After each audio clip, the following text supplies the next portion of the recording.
Most important. प्रश्न 1।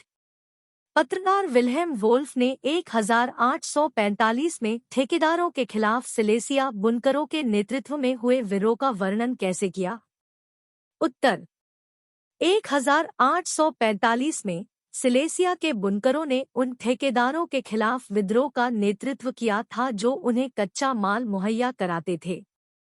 उन्होंने उन्हें तैयार वस्त्रों का ऑर्डर दिया, लेकिन उनके भुगतान में भारी कटौती कर दी। एक श्रमिक अत्यधिक गरीबी और बदहाली में जी रहे थे।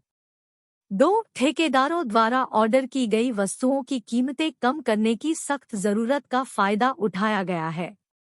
3-4 जून को दोपहर 2 बजे बुनकरों की एक बड़ी भीड़ अपने घरों से निकली और अधिक मजदूरी की मांग करते हुए जोड़े में अपने ठेकेदार की हवेली तक मार्च किया। 4 उनके साथ बारी बारी से तिरस्कार और धमकियों का व्यवहार किया गया। 5 बुनकरों का एक समूह एक ठेकेदार के घर में घुस गया। उन्होंने खिड़की के शीशे, फर्नीचर और चीनी मिट्टी के बर्तन तोड़ दिए। वे भंडारगृह में घुस गए और कपड़े की आपूर्ति को टुकड़े टुकड़े कर दिया। 6 ठेकेदार अपने परिवार के साथ पड़ोस के गांव में भाग गया और 24 घंटे बाद सेना के साथ वापस आया। प्रश्न 2।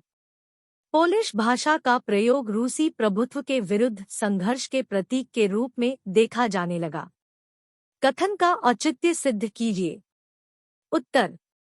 राष्ट्रवादी भावनाओं को विकसित करने में भाषा ने महत्वपूर्ण भूमिका निभाई। रूसी कब्जे के बाद पोलिश भाषा को स्कूलों से बाहर कर दिया गया और हर जगह रूसी भाषा थोप दी गई। 1831 में रूसी शासन के विरुद्ध एक सशस्त्र विद्रोह हुआ जिसे अंततः कुचल दिया गया। इसके बाद पोलैंड में पादरी वर्ग के कई सदस्यों ने भाषा को राष्ट्रीय प्रतिरोध के हथियार के रूप में इस्तेमाल करना शुरू कर दिया। चर्च की सभाओं और सभी धार्मिक निर्देशों के लिए पोलिश का उपयोग किया जाता था। परिणामस्वरूप बड़ी संख्या में पुजारियों और बिशपों को रूसी भाषा में उपदेश देने से इनकार करने की सजा के रूप में रूसी अधिकारियों द्वारा जेल में डाल दिया गया या साइबेरिया भेज दिया गया। तो हम कहते हैं कि पोलिश का प्रयोग रूसी प्रभुत्व के विरुद्ध संघर्ष के प्रतीक के रूप में देखा जाने लगा। प्रश्न 3। आप उन कारकों को कैसे वर्गीकृत करेंगे जिन्होंने ब्रिटिश द्वीपों में अंग्रेजी जातीय प्रभुत्व के निर्माण को बढ़ावा दिया? उत्तर। आर्थिक समृद्धि। औद्योगिक क्रांति ने अंग्रेजी राष्ट्र की आर्थिक समृद्धि में मदद की। वह व्यापार और धन की सहायता से द्वीप के अन्य देशों पर अपना प्रभाव बढ़ाने में सफल रहा। एक अंग्रेजी संसद जिसने 1688 में एक लंबे संघर्ष के अंत में राजशाही से सत्ता छीन ली थी, वह साधन थी जिसके माध्यम से इंग्लैंड के केंद्र में एक राष्ट्र राज्य का निर्माण हुआ। 2 यूनियन अधिनियम 1707। इस अधिनियम के अनुसार United kingdom of great Britain का गठन हुआ और स्कॉटलैंड का इंग्लैंड में विलय हो गया। ब्रिटिश संसद मजबूत हो गई। 3 ब्रिटिश संसद में अंग्रेजी सदस्यों का बहुमत। 1707 के अधिनियम के कारण यूनाइटेड किंगडम का गठन हुआ और संसद में अंग्रेजी सदस्यों का प्रभुत्व हो गया। यह अंग्रेजों की अस्मिता को ऊपर उठाने का एक प्रमुख कारक था। 4 स्कॉटलैंड की विशिष्ट संस्कृति और पहचान को झटका। स्कॉटिश हाईलैंड्स में रहने वाले कैथोलिक कुलों ने जब भी अपनी स्वतंत्रता का दावा करने का प्रयास किया, उन्हें भयानक दमन का सामना करना पड़ा। स्कॉटिश हाईलैंडर्स को अपनी गेलिक भाषा बोलने से मना किया गया था। प्रश्न 4। कौन से विचार इस बात को उचित ठहराते हैं कि 19वीं सदी का पहला भाग भूख, कठिनाई और विरोह के वर्ष थे? उत्तर। 1830 के दशक बड़ी आर्थिक कठिनाई के वर्ष थे।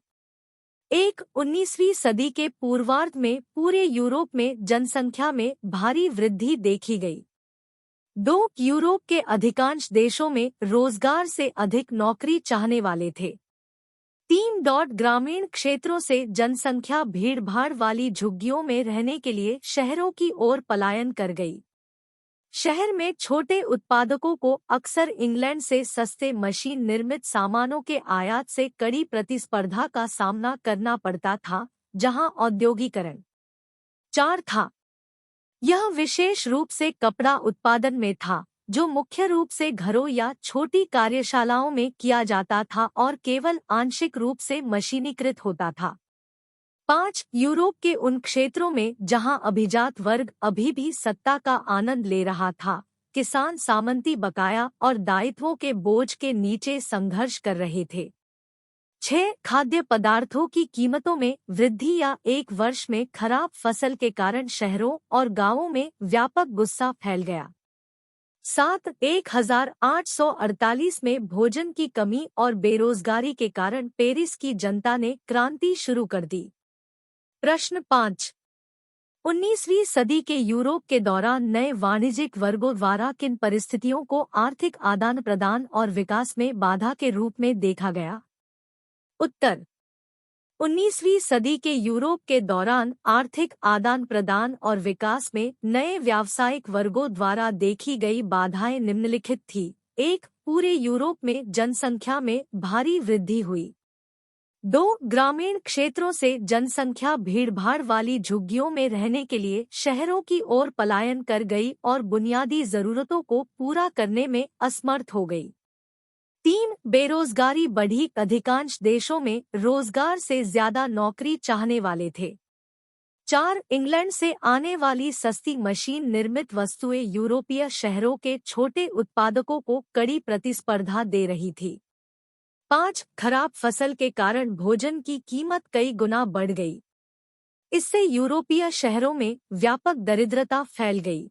6 आप यह कैसे उचित ठहराएंगे कि यूनियन का अधिनियम स्कॉटिश पहचान के लिए एक बड़ा झटका था? उत्तर। 1 इंग्लैंड और स्कॉटलैंड के बीच संघ अधिनियम 1707, जिसके परिणामस्वरूप United kingdom of great Britain का गठन हुआ, इसका मतलब था कि इंग्लैंड स्कॉटलैंड पर अपना प्रभाव डालने में सक्षम था। 2 अब से ब्रिटिश संसद पर अंग्रेज सदस्यों का प्रभुत्व हो गया। 3 ब्रिटिश पहचान के विकास का मतलब था कि स्कॉटलैंड की विशिष्ट संस्कृति और राजनीतिक संस्थानों को व्यवस्थित रूप से दबा दिया गया था। 4 स्कॉटिश हाईलैंड्स में रहने वाले कैथोलिक कुलों ने जब भी अपनी स्वतंत्रता का दावा करने का प्रयास किया, उन्हें भयानक दमन का सामना करना पड़ा।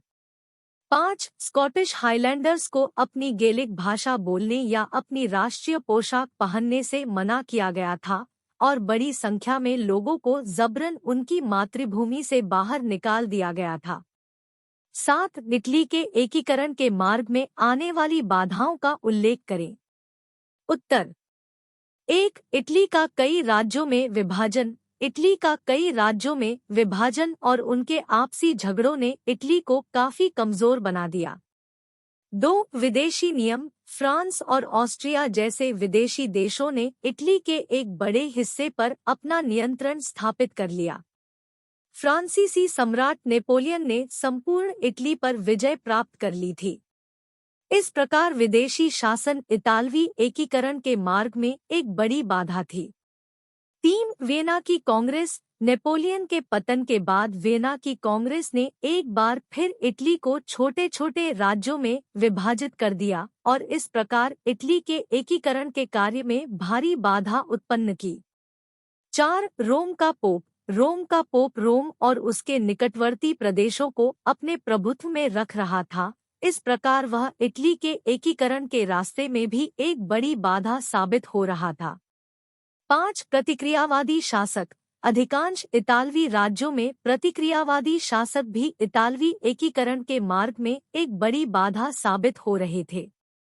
8 उन विभिन्न कारकों की व्याख्या करें जिनके कारण यूरोप में राष्ट्रवाद का उदय हुआ।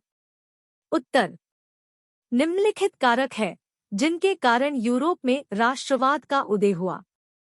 1 सामंतवाद का पतन। लोगों के बीच राष्ट्रवाद की भावनाओं के उदय के रास्ते में सामंती प्रभु एक बड़ा अवरोधक थे, लेकिन उनके आपसी युद्ध और धर्मयुद्ध ने उन्हें कमजोर कर दिया। 2 पोपशाही और रोमन साम्राज्य की कमजोरी। पुनर्जागरण और सुधार आंदोलनों के कारण लोगों में जागृति आई और पोप और पवित्र रोमन साम्राज्य की सत्ता कमजोर हो गई। परिणामस्वरूप कई देशों में राष्ट्रीय चर्च और राष्ट्रीय राज्य स्थापित किए गए। 3. विदेशी शासन। कुछ देशों में विदेशी शासन ने भी राष्ट्रवाद के विकास में महत्वपूर्ण भूमिका निभाई। 4. अन्याय के विरुद्ध प्रतिक्रिया। कभी कभी अन्यायी राजाओं के मनमाने शासन के विरुद्ध प्रतिक्रिया ने भी राष्ट्रीयता की भावना को जन्म दिया। 5. महान लेखकों का योगदान। Machiavelli, J.S. मिल, फिच, मैज़िनी, गैरिबाल्डी आदि जैसे महान कवियों, राजनेताओं और दार्शनिकों की रचनाओं ने लोगों में राजनीतिक चेतना और राष्ट्रीय भावना जगाने में काफी मदद की। 9. इटली और जर्मनी के एकीकरण की प्रक्रिया के बीच असमानताओं का वर्णन करें। उत्तर। जर्मन का एकीकरण, इटली का एकीकरण। 1. जर्मन एकीकरण को सशस्त्र स्वयंसेवकों का समर्थन नहीं था। 1. इतालवी एकीकरण में गैरिबाल्डी ने स्पेनिश शासकों को बाहर निकालने के लिए स्थानीय किसानों का समर्थन हासिल किया था। 2. जर्मनी के एकीकरण के लक्ष्य को प्राप्त करने के लिए कोई गुप्त समितियां नहीं बनाई गई। 2. इटली में मैज़िनी ने यंग इटली का गठन किया। 3. जर्मन को अपने एकीकरण में फ्रांस और ऑस्ट्रिया के विरुद्ध युद्ध करना पड़ा। 3. इटली के एकीकरण में कैवूर ने फ्रांस और ऑस्ट्रिया के साथ चतुराईपूर्ण कूटनीतिक गठबंधन किया था। 4. बिस्मार्क जर्मन एकीकरण के लिए रक्त और लौह की नीति का पालन करता है। 4. कैवूर ने इटली के एकीकरण में अपने उत्कृष्ट कूटनीतिक कौशल का प्रयोग किया। 5. एकीकरण की प्रक्रिया 1871 में प्रशिया विजय के साथ पूरी हुई, जब कैसर विलियम प्रथम को राज्य का प्रमुख घोषित किया गया। 5. 1861 में वेक्टर इमैनुएल को संयुक्त इटली का राजा घोषित किया गया। 10. बाल्कन मुद्दा प्रथम विश्व युद्ध के लिए जिम्मेदार प्रमुख कारकों में से एक कैसे बन गया? 1. बाल्कन भौगोलिक और नैतिक विविधताओं का एक क्षेत्र था जिसमें आधुनिक Romania, Bulgaria, Albania, Greece, Macedonia, Croatia, Bosnia, Herzegovina, Slovenia, Serbia और मोंटेनेग्रो शामिल थे, जिनके निवासियों को गुलाम के रूप में जाना जाता था। 2. बाल्कन का एक बड़ा हिस्सा ओटोमन साम्राज्य के नियंत्रण में था। ओटोमन साम्राज्य के विघटन के साथ बाल्कन में रोमांटिक राष्ट्रवाद के विचारों के प्रसार ने इस क्षेत्र को बहुत विस्फोटक बना दिया। 3. जैसे ही विभिन्न स्लाव राष्ट्रवाद ने अपनी पहचान और स्वतंत्रता को परिभाषित करने के लिए संघर्ष किया, बाल्कन क्षेत्र तीव्र संघर्ष का क्षेत्र बन गया। 4. बाल्कन राज्य एक दूसरे से ईर्ष्या करते थे और प्रत्येक दूसरे की कीमत पर अधिक क्षेत्र हासिल करने की आशा रखते थे। बाल्कन भी बड़ी शक्ति प्रतिद्वंद्विता का क्षेत्र बन गया। 5. रूस, जर्मनी, इंग्लैंड, ऑस्ट्रिया हंगरी जैसी प्रत्येक यूरोपीय शक्ति बाल्कन पर अन्य शक्तियों की पकड़ का मुकाबला करने के लिए उत्सुक थी और इसके कारण युद्धों की एक श्रृंखला हुई और अंततः प्रथम विश्व युद्ध हुआ। Thank you for watching.